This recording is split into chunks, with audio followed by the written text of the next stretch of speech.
La conférence du Parti de la prospérité d'Amara est conclue en concevant des moyens pour réduire les défis urgents de la région.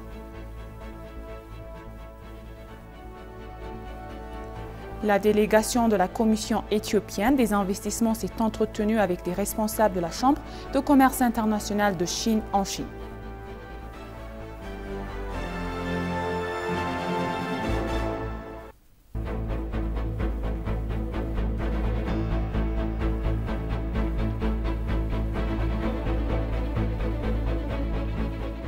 Bienvenue, chers téléspectateurs, c'est Moïda Gadamo avec le journal du lundi 22 mai 2023. La conférence des dirigeants du Parti de la prospérité de l'État régional d'Amara, qui s'est déroulée au cours des 3 derniers jours, a conclu l'élaboration de moyens pour lutter contre les défis urgents de la région. Clôturant la session, la conférence a publié une résolution en 9 points révélant ses futures directives et mesures correctives pour les défis de taille qu'elle a rencontrés. Il a été indiqué que l'État régional se trouve en période de crise pour se tenir à l'unisson et en mettre en place des mesures d'intervention pratiques pour rétablir l'ordre public de l'État régional. L'élargissement de l'échappatoire politique fait également partie des solutions à mettre en œuvre dans l'État régional. Assurer la reprise des constructions à grande échelle, trouver des solutions pacifiques aux problèmes de démarcation des frontières de l'autodétermination ainsi que faciliter la reconstruction des zones déchirées par la guerre sont durement prises en compte. Les principaux et les participants à la conférence ont salué les discussions comme l'opportune et l'instrumentaire pour faire face aux menaces existentielles par l'État régional.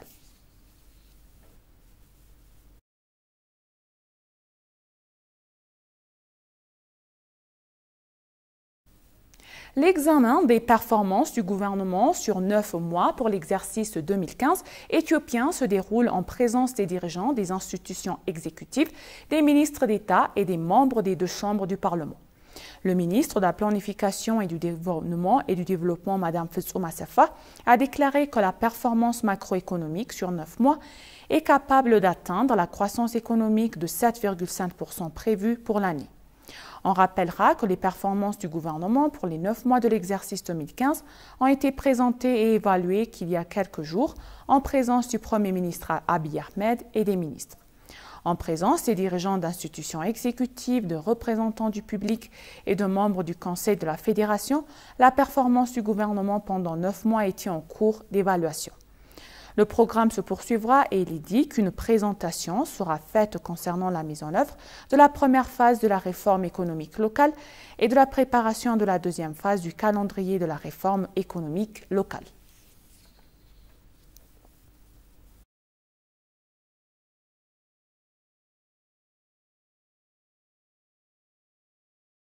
Le ministère des Transports et de la Logistique a annoncé que la transaction de carburant sera entièrement par paiement numérique dans tout le pays. La remarque est intervenue lors de la banque commerciale de la CBE, a tenu une discussion pour sensibiliser sur CBE Beurre et les applications de paiement numérique pour les transactions de carburant. La banque a été indiquée qu'elle est en mesure d'utiliser le CBE Beurre et les applications numériques pour les transactions de carburant. Le ministre des Transports et de la Logistique, Alain Mousseme, a souligné que cette décision a créé un système d'échange de carburant transparent et efficace à travers le pays en promouvant les transactions et en évitant d'autres risques connexes.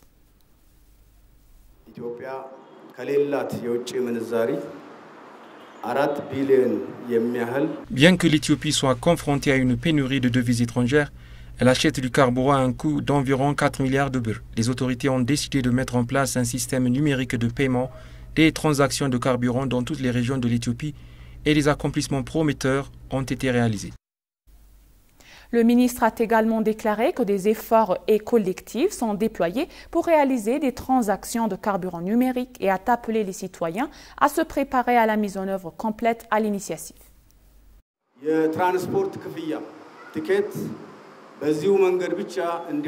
Nous avons finalisé les préparatifs pour effectuer la transaction de carburant uniquement dans le système numérique à travers le pays.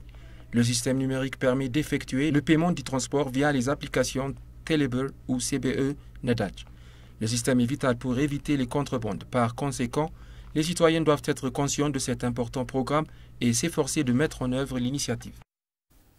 Le PDG de Jeju Coffee Farm, M. Kim Yong-han, est également connu sous le nom de virtuose du café de l'île de Jeju, a exprimé son vif désir d'étendre la recherche au grain de café éthiopien et d'y ajouter de la valeur en produisant des boissons comme le vin et en faisant des cosmétiques. L'ambassadeur d'Éthiopie en Corée du Sud, M. Desse Dalke, a rencontré Kim Yong-han, le PDG de Jeju Coffee Farm, et a exploré la possibilité d'ajouter de la valeur au grain de café éthiopien. M. Kim Yong-han, surnommé la virtuose du café de l'île de Jeju par CCN, est un ancien cadre de Samsung Electronics qui s'est lancé dans le commerce du café après avoir déménagé de l'île. Bien qu'ils aient réussi à produire du café cultivé localement et le vendre de son café, ce n'était pas la fin de son expérimentation. Il a commencé à utiliser l'écorce de cerise de café pour faire du vin. Sa dernière entreprise est une gamme de cosmétiques naturels imbibés de riches antidioxyde dérivés de grains de café, a noté M. Kim Yong-han lors de la discussion avec l'ambassadeur. Il est très conscient du fait que le café éthiopien est réputé par ses caractéristiques, a ajouté Kim. Kim Yong-han a également exprimé sa vif désir d'étendre ses recherches aux grains de café éthiopien et a d'ajouter de valeur en production des boissons comme le vin et en faisant des cosmétiques. Il a demandé à l'ambassade de collaborer avec leurs enfants et afin d'accroître la popularité du café éthiopien. L'ambassadeur Desse Dalke a déclaré que l'Éthiopie est le lieu de naissance du grain de café et a décrit le café éthiopien comme sucré comme le chocolat et l'aromatique contrairement à autres cafés. L'ambassadeur a affirmé que Kim Yong-han, que l'ambassadeur et le gouvernement éthiopien sont prêts à travailler en étroite collaboration avec lui dans ses efforts pour produire un produit comme le vin à partir de grains de café éthiopien et d'autres initiatives qu'il prendra pour promouvoir le café éthiopien et améliorer sa demande.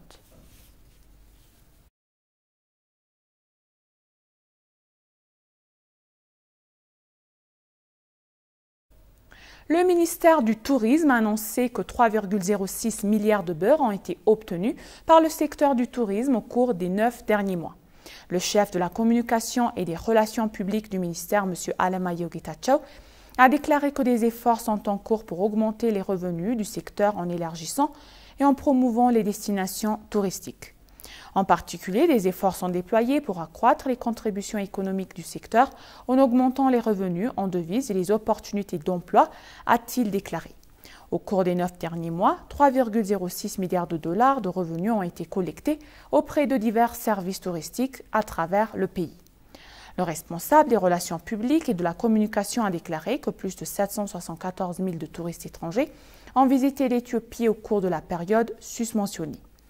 Le responsable a également mentionné que divers travaux ont été entrepris pour renforcer les attractions touristiques existantes et nouvelles en améliorer la compétitivité des destinations touristiques en ajoutant de la valeur.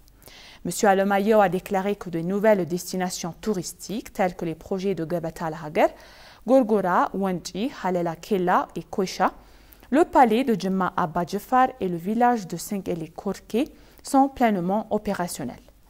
Il a déclaré que le secteur du tourisme sera encore stimulé grâce à des méthodes de promotion accessibles et des touristes étrangers pour en visiter les meilleures attractions touristiques de l'Éthiopie.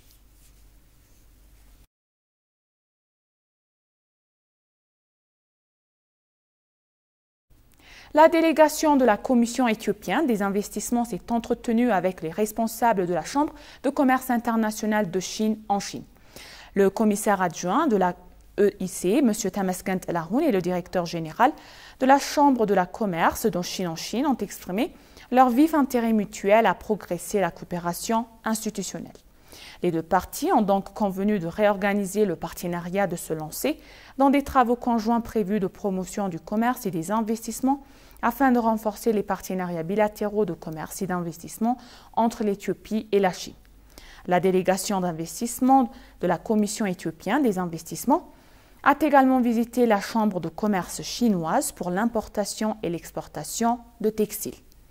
À l'occasion de M. Temesgen et le vice-président de la CCTX, M. Zhang Qingmin, ont souligné les différentes questions d'intérêt commun mutuel et ont convenu de reconstruire et de diriger des initiatives de partenariat entre les deux institutions sur la base de protocoles d'accord de coopération signés en 2016. Les deux parties ont souligné la nécessité d'élaborer un plan d'action conjoint pour faciliter les relations commerciales et d'investissement dans le textile et l'habillement entre les deux pays. La délégation éthiopienne de promotion des investissements est en Chine pour une visite de travail.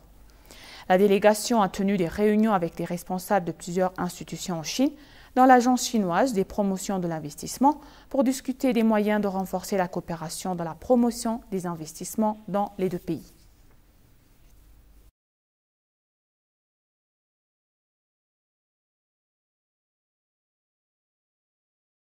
L'Assemblée mondiale de la santé de cette année a commencé pour le thème de l'OMS à 75 ans, sauver des vies, promouvoir la santé pour tous.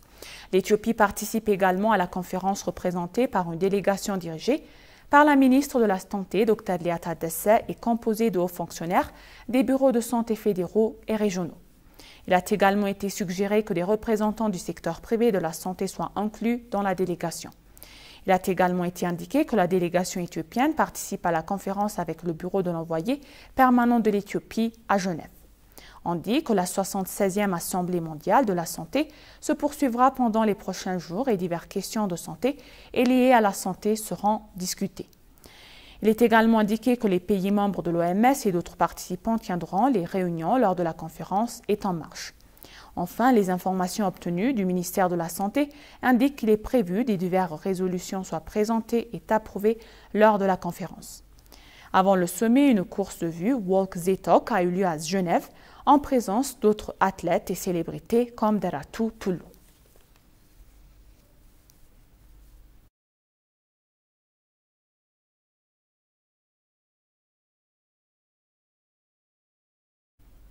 L'exposition Une Afrique, qui commémore le 60e anniversaire de l'Union africaine, a été inaugurée au Musée des Sciences sous le thème « Stimuler le développement ».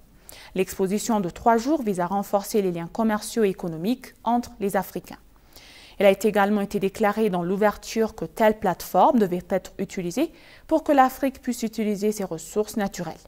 Le ministre d'État chargé du commerce et des développements régionaux, Kasaoun Gofé, qui était présent à la cérémonie d'ouverture, a déclaré que l'Éthiopie ferait le nécessaire pour renforcer le mouvement commercial et d'investissement entre Africains.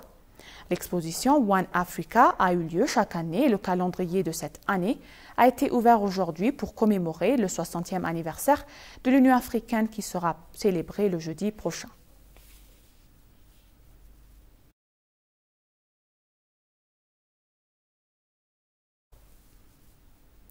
Chers téléspectateurs, nous vous rappelons les titres principaux. La conférence du Parti de la prospérité d'Amara est conclue en concevant des moyens pour réduire les défis urgents de la région.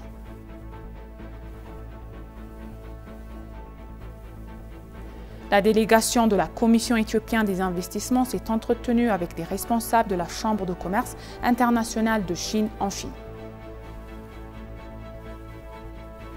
Merci chers téléspectateurs, ainsi s'achève le journal, c'était Moïda Garramou et je vous souhaite une bonne journée.